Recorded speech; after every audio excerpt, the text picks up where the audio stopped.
পবিত্র কোরআনে আল্লাহ পাক উল্লেখ করেছেন, জমিনে বিচরণকারী প্রতিটি প্রাণীর রিজিকের দায়িত্ব আমার। হাঁস, মুরগি, গরু, ছাগল, কীট পতঙ্গ সব প্রাণী সকালবেলা রিজিকের সন্ধানে বেরিয়ে যায়। আর আমাদের দেশের যে প্রকৃতি, এই প্রকৃতির মাঝে আমরা দেখতে পাই মৌমাছি মধু সংগ্রহের জন্য ফুলে ফুলে ঘুরে বেড়াচ্ছে, কৃষক তার ফসল উৎপাদনের জন্য কাজ করছে, গরু মাঠে ঘাস খাচ্ছে, ছাগল বিচরণ করছে, ঘাস খাচ্ছে।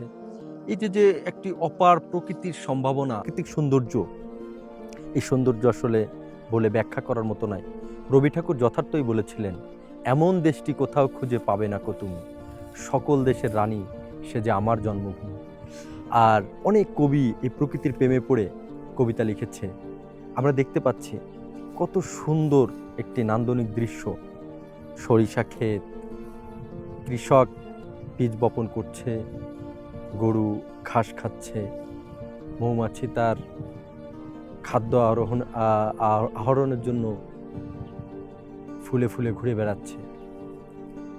এই যে সৌন্দর্য, এটি আসলে মাঝে মাঝে আমাদের একটু কাছে এসে উপভোগ করার প্রয়োজন রয়েছে।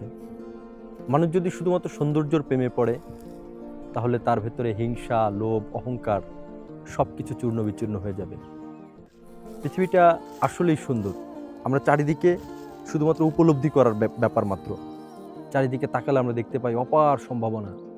কবি জীবনানন্দ দাশ তিনিও বলেছিলেন যে রূপসী বাংলা চরম বাস্তবতা, এবং এটি উপলব্ধির একেবারে সর্বোচ্চ চূড়ান্ত পর্যায়।